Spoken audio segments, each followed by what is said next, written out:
In this video, we're going to talk about several experiments that led to the discovery of the quantum theory. And these experiments mainly deal with the interaction of light and matter. And I'm going to talk about two experiments in this video. So the black body radiation and the photoelectric effect. And in a separate video, I'm going to talk about the emission spectra and Bohr model. Now let's start with black body radiation and Planck's equation. So we know that there is black body radiation, meaning that certain objects like the coils in our oven or the stove, they emit a red dull light, or our light bulbs at our houses that emit like bright white light, or even molten iron sometimes emits bright white light. All right, and this is the source of the light or radiation. And according to classical physics, if I'm referencing this plot right here, which is a plot of wavelength in nanometers versus intensity as a function of temperature. So I have here two temperatures, okay? And classical physics predicted that the intensity of the light would increase indefinitely, which is shown here in this dotted line, okay, as the wavelength decreases. So I'm going here. So this is from increasing to decreasing wavelength. But in reality, this did not happen, because if we look at the plots right here, we can see that the intensity will increase as wavelength decreases until it peaks at a certain maxima at the two temperatures right here, and then it decreases. Now, Max Planck, a scientist, proposed that the energy of the light or the electromagnetic radiation is not actually continuous, but rather quantized. And the word quantized here means it is restricted to certain energy levels. And the energy levels here are referred to as packets or quanta. And a quanta is just the smallest possible unit of energy. So instead of the energy being continuous like that, there is actually tiny jumps of energy from one quanta to the other. And Planck proposed that the energy of a single quantum is going to be proportional to the frequency of the radiation. So if energy is proportional to the frequency, and we can break this down further to energy equals to Planck's constant times nu, which is the frequency, and Planck's constant, which is given on your formula sheet. And by the way, this is infinite sig figs. Okay, since it's a constant. And we have here the units are joules times seconds, or also kilograms times meter squares over seconds squares.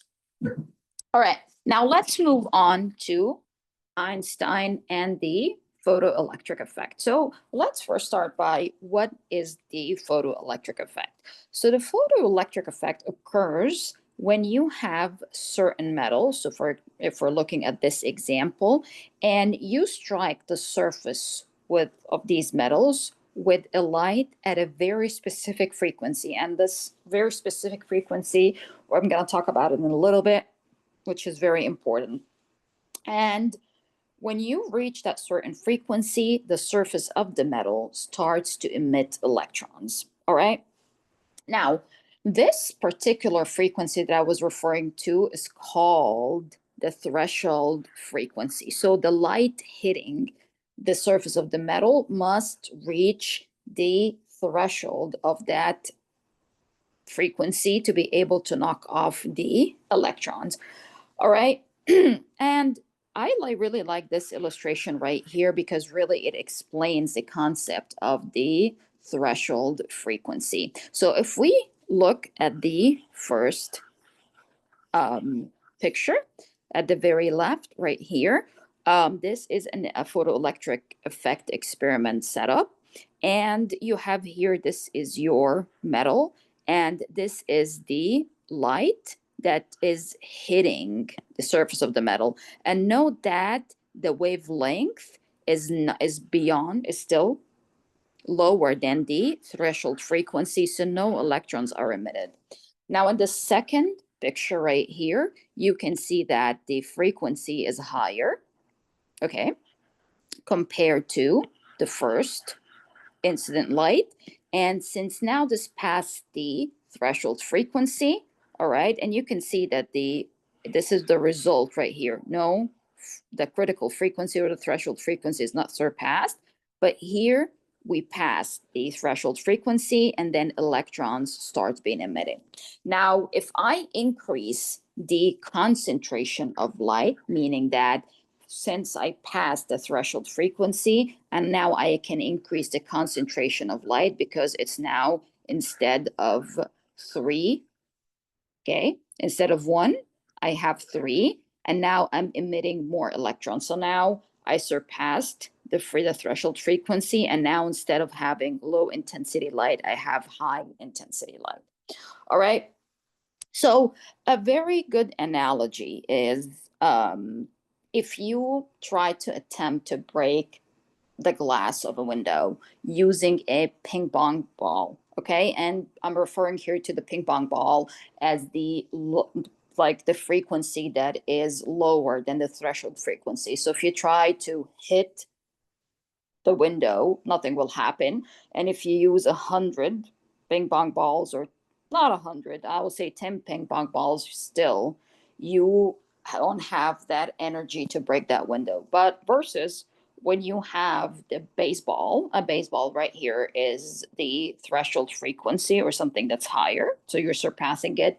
And then 100 baseballs. So this analogy means that even if you increase the intensity or the concentration of the incident light below the threshold frequency, still the electrons would not be ejected. So you should first surpass the threshold frequency to eject the electrons and then increase the intensity for more electrons to be emitted.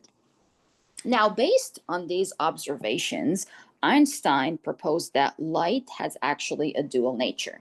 And we're going to talk later in this chapter about wave-particle duality. So a light particle can act as both as a wave and a particle called a photon, okay? And photon have certain energy, right? That when this light hits the actual electron, the energy from the photon is transferred to the energy, and this is why it's able to be knocked off of the metal, okay? And the energy of the photon right here is proportional to the frequency of the incident radiation. And we talked about that a little bit when we talked about the Max Planck and black body radiation. So in this case, I can say that the energy, if the energy equals to Planck's constant times the frequency and the speed of light, right? Because now we're dealing with a light and a wave particle equals to the wavelength times the frequency. And now if I can arrange this equation right here in terms of frequency and substitute it right here, I get the energy of a single photon as Planck's constant times the speed of light divided by the wavelength. Now let's work on some problems to illustrate how does this relate to what we've learned so far. So this question says that the energy required to dislodge electrons from sodium metal via photoelectric effect, so we have here energy, okay, is 275 kilojoules per mole. And I want to just clarify that right here, this is the energy, which is 275 kilojoules per 1 mole of photons. Okay, now, and the question wants you to find what wavelength in nanometers of light has sufficient energy per photon to dislodge the electrons from the surface of sodium metal. So in this case, we will use E equals to Planck's constant times the speed of light divided by the wavelength. So this is really what we are required to find. Okay, now, since this right here is the energy, all right, per 1 mole of photons, I need to find out what is the energy for only 1 photon, okay? And I will explain why in a little bit. So I can say that energy of 1 photon, okay, equals to the 275 kilojoules over 1 mole of photons. All right. And then I'm going to switch from kilojoules to joules, because remember, Planck's constant is 6.626 times 10 to the negative 34 joules times second over photons. Okay, so first of all, I need to change the joules for our units to match together, and it's per, this value for Planck's constant is actually per photon. So this is why I need to change from moles of photons to the total number to per photon. Okay, so I can say that I have in 1 kilojoule 1,000 joules, and then in 1 mole of photons, we're going to use Avogadro's number, and it's going to be 6.022 times 10 to the 23 photons. And in this case, I'm going to say that I have 4.5665891 times 10 to the negative 19th joules per photon. All right. And now let's track our sig figs. The lowest number of sig figs is 3, because I have here infinite sig figs, infinite sig figs. Okay, this is infinite sig figs. So I have here a total of 3 sig figs. And then I'm going to plug back this value right here and solve for the wavelength. So I'm going to say therefore, or let me shrink my work a little bit so I can have room for myself. So I can say that therefore this value right here equals to the Planck's constant, which is 6.626 times 10 to the negative 34 joules times second over photons, times the speed of light, which is also constant on your formula sheet, meters per second, divided by the wavelength. Now, from this setup right here, I can predict that the wavelength is going to be in meters, but the question asks for the wavelength in nanometers. So if I rearrange and solve, the wavelength is going to be 4.350018638 times 10 to the negative 7th meters. And then I'm going to switch to nanometers by saying that in 1 meter, I have 10 to the 9th nanometers, and this is going to give me 435.0018638 nanometers. Now let's track sig figs. This is infinite, and I'm sticking with my 3 sig figs right here. So I'm going to round this to 435 nanometers. Now, I want you to move to the next problem and try thinking about this problem on your own and what is it asking for. And I'm going to still work it out with you. So we have here, consider a 15.0 watt laser that emits light at a wavelength. So we have here the power of the laser is given to us in watt. And you have the wavelength, which is 573 nanometers. And it asks how many photons are emitted by this laser every 5 seconds. Okay, and it gives you here that 1 watt is 1 joules over seconds. All right, so there is a formula I wanted to introduce to everyone that says that the number of photons equals to the total energy, or E total, divided by the energy of a single photon. Okay, so first of all, let's find out the total energy, or E total.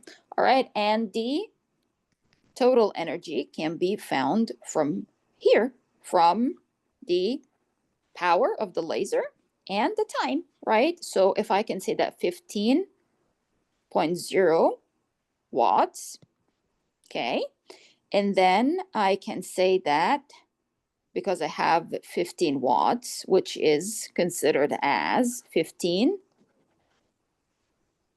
joules over seconds instead of watts, times 5.00 seconds. So I get here 75.0 joules, okay? And I'm staying with my 3 sig figs. Now, let's find what is the energy per photon. So the energy, E photon, equals to Planck's constant times the speed of light divided by the wavelength. So both are constants. Second over photon times the 2.998 times 10 to the 8th meter per second. And then do not forget to match the units, which are 573 nanometers, to the units of the speed of light, because it's in meters. So I can say that 1 meter contains 10 to the 9th nanometers. And this here is going to give me 3.46679721 times 10 to the negative 19th, okay, joules per photon. Now let's see right here. This is infinite sig figs, 3. So I have here 3 sig figs. All right, and then therefore, I'm going to work up here. Therefore, the number of photons equal to the energy total, which is 75.0 joules, divided by this number right here. Oops.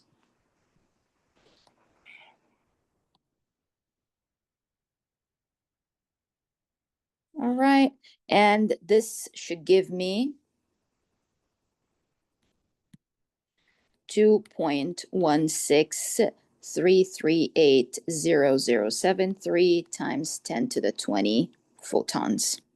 Okay, and if I am sticking with 3 sig figs, therefore this rounds to 2.16 times 10 to the 20 photons.